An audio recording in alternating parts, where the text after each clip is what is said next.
it's time to blow this scene. Get everybody in the stuff together. Okay, 3, 2, 1, let's jam. Space, cowboy. For a generation of young stargazers, the 1998 anime Cowboy Bebop remains a fundamental gateway into Japanese animation, jazz music, and perhaps most poignantly, adulthood. Look, y'all, chances are high you've seen Cowboy Bebop at some point in your life. And if you haven't, there's still a good chance you've seen one of the many videos covering the series as a whole and its impact on anime and television history. This is the anime perhaps most accessible to a non-anime audience. That's a big deal. I'm a firm believer in meeting the material where you can, especially considering my own personal relationship with a show that has touched so many. But I'd also like to explore Bebop in a slower-paced, more terrestrial way, examining what small choices in each episode lead to that larger whole that has captivated so many, and perhaps reminding myself what I love about it along the way. With that in mind, I'm going to warn you now that we'll likely hit some spoiler territory, or at least point out themes, symbols, and motifs that permeate the show. If you're a first-time watcher, I recommend checking this stuff out for yourself, or at least not blaming me if you go off and ruin the surprise. Now that that's in our rear view, let's fry up some bell peppers and beef, grab a Bloody Mary, and try to make a few oolong. This is Salmondrw's Guide to Cowboy Bebop.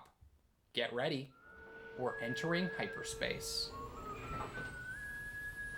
Nice tune, real easy.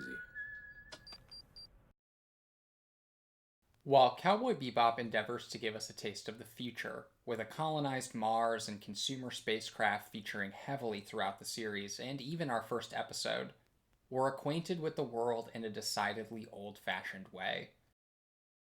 In fact, there are spinning space chambers a la 2001: A Space Odyssey, and even nods to anime like Lupin III, whose fleet-footed thief protagonist provides the cool 70s architecture for our main man Spike Spiegel, at least when he's not doing Jeet Kune Do inspired by Bruce Lee, or casually smoking cigarettes in space. But back to the past again. I think it's no coincidence that we drift from hyperspace through to the smooth and bullet-like Swordfish 2 ship that Spike pilots on his way to Tijuana, here depicted as a not quite so futuristic world of dusty bars, a mishmash block of languages, and old men reminiscing about the good old hard labor it took to make it all happen. You always say the same thing when you're losing. We all dug that gate together, and you know it. That we did. We worked like there was no tomorrow. We worked like no tomorrow is the rallying cry of progress in a century where expansion to the stars and beyond has crafted Earth into a backwater, and the stars, asteroids, and space stations as viable destinations for dreamers. Our first episode is entitled Asteroid Blues, and like the kind of music it name checks, a mournful pining for what could be is central to our antagonist Asimov, who is himself a kind of foil for Spike, right down to the whole attempt to walk out on his syndicate life with the woman he loves. Perhaps it's his own past, now a distant memory which will be untangled through the course of the show, that allows him to regard Asimov and his love, Katerina, as something of a cliché, a life Spike lived and lost before the show even started. Premium Red Eye, you're a buyer, you know the score. Check it out.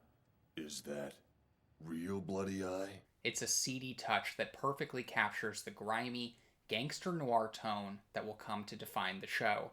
And here, as Asimov shoots up and essentially enters into a methed-out bullet time-like state, it provides some of the most dynamic animation in the episode and a unique flavor for the entire series.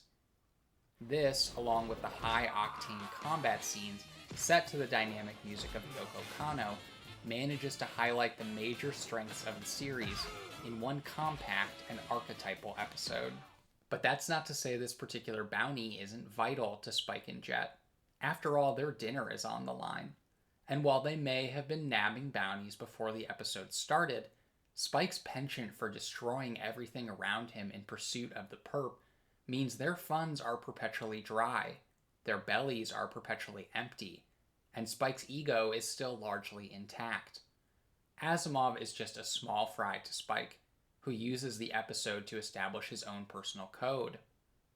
While he gets his info on the job from Jet, he largely works alone, allowing luck, intuition, and fortune-telling to guide his path. By the time he and Jet are reunited, Spike is the one with all the info, and the personal grudge necessary to collect the bounty.